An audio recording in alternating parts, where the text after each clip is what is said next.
مبلغی که در جنازه جمع می شود حق گرفتنش را کی دارد؟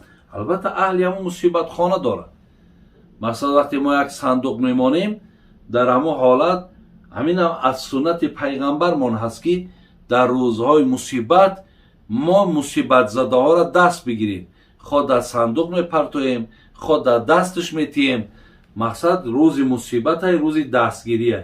وقتی همون صندوق چند سو میکشید او را یک جا برده در دست شرط نیست که با همون نماینده ها حساب کردن بگن اینا 5000 شید بگیرین. مقصد همون صندوق یک جا میبرن در دست همون رهبر خاندان که در دست همون میتن او مبلغ شا میگیره، صندوق شا گردونده با مقصد به صندوق دار میتن. یعنی بگیم که مبلغ همون روز حقی همون آدمای مصیبت زده های. کسی که مصیبت داره در دست همون مصیبت زده میتن.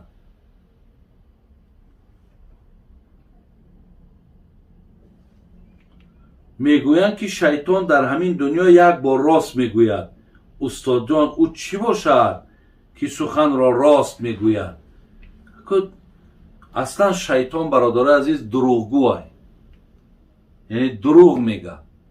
لیکن یک گپی راست دارد که همون در دنیا چی باشد من ندیدم این مسئله را که چی گپی راست داشته باشد که وای مقصد او گپش باید گوید.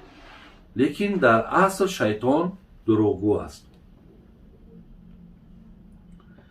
بابای حاجی، من هر وقتی که امر معروف گوش میکنم خوابم میبرد. یک یا دو دقیقه گوش کرده میتوانم. از چی سبب باشد؟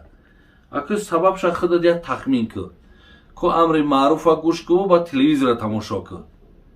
اگر در کینو و در کنسرت یا در یگان مقصد اینای تلفن در اینا اگر خوابت که نگرفت بفهم که ای سبب های همون سستی توفیق و اراده خودت های.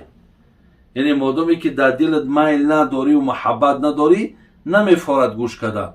وقتی اونها را که ساعت ها گوش میکنی و در اون طاقت داری میل داری همچه خودت مقایسه که یعنی میر محبت اخلاصت به امر معروف کمی داده.